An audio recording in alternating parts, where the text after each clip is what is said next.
Bienvenue si vous nous rejoignez dans 64 minutes. C'est l'information principale de ce journal. Un jour historique, détente historique entre Cuba et les États-Unis. Barack Obama et Raúl Castro annoncent le rétablissement des relations diplomatiques entre les deux pays, plus de 60 ans après la rupture. Washington retire également de la liste des pays qui soutiennent le terrorisme Cuba. Un peu plus tôt dans la journée, on a assisté à un échange de prisonniers entre Cuba et les États-Unis. Le pape annonce à l'instant sa grande satisfaction et parle d'une décision historique. Et on retrouve sans plus attendre à Washington notre correspondant Philippe Gassot. Bonjour Philippe. Raúl Castro et son homologue américain Barack Obama viennent de s'exprimer. Qu'ont-ils annoncé ? Eh bien, je peux vous dire d'abord que l'Amérique a été cueillie à l'estomac. L'événement est brutal et historique. Les deux présidents annoncent qu'il y aura une reprise des relations diplomatiques entre Cuba et les États-Unis. Et ça, c'est un coup de tonnerre. Barack Obama, on le sait, a toujours trouvé que l'embargo vieux de 52 ans n'avait pas servi à grand-chose. C'est aussi Obama qui avait facilité les transferts et les voyages à Cuba, ce qui était interdit. Depuis son arrivée à la Maison-Blanche, le président américain a tout fait pour faire évoluer l'embargo à défaut de pouvoir le lever. C'est maintenant au rôle du Congrès, qui, vous le savez, sera républicain bon teint à partir de janvier prochain. Mais il pourrait y avoir à ce niveau-là une entente. Le président Obama a admis que l'embargo qui avait pour mission de ramener la démocratie à Cuba n'avait pas fonctionné et que ça allait même à l'encontre des intérêts américains. La libération des prisonniers passe pour un geste de bonne volonté. La route va être longue, même si nous vivons en ce moment un moment historique. Philippe Gassot à Washington pour TV5 Monde. Nous sommes ensemble depuis un peu plus d'une heure. Voici l'essentiel de 64 minutes préparé par Pascal Vesset et Astrid Lefebvre.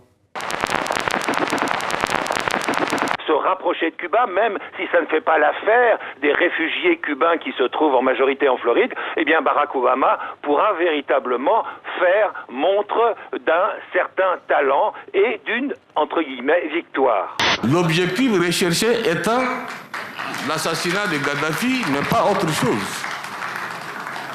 Pas autre chose. Donc, disons-nous que le travail a été achevé. Mais ce qu'il n'a pas eu, c'est le service après-vente. Cela s'est accéléré encore ces dernières 48 heures. À Paris, à Londres ou encore à Rome, la question palestinienne est sur la table. Représentants arabes et israéliens sont conviés avec comme arbitre des discussions le secrétaire d'État américain John Kerry. Les États-Unis, alliés fidèles d'Israël, brandissent la menace du droit de veto pour édulcorer le projet de résolution. C'est un jour remarquable pour moi et je m'en rends compte. Un jour historique pour l'Église. Je suis honorée et reconnaissante d'être appelée à servir comme le prochain évêque de Stockport. George Orwell disait dans La ferme des animaux que tous les animaux sont égaux, mais certains sont plus égaux que d'autres. C'est la même chose pour les producteurs de pétrole. Ouais.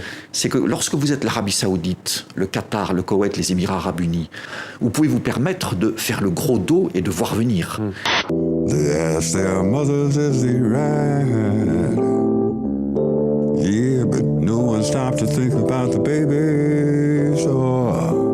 Ça nous ramène à l'essentiel. Par exemple, Scott Heron a parlé de Detroit, mais Detroit, c'est la délocalisation. C'est ce qu'on vit aujourd'hui en Europe. Comment la ville la plus mécanisée, c'est la ville de Ford. C'est la ville de Ford quand même.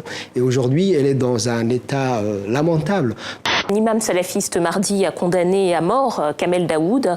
Alors, nous ne lui ferons pas l'honneur de citer in extenso les termes de cette fatwa. Simplement, ce que nous pouvons vous dire, c'est que l'écrivain y est traité d'apostat, de mécréant sionisé et que la fatwa appelle les autorités algériennes à le condamner à mort publiquement.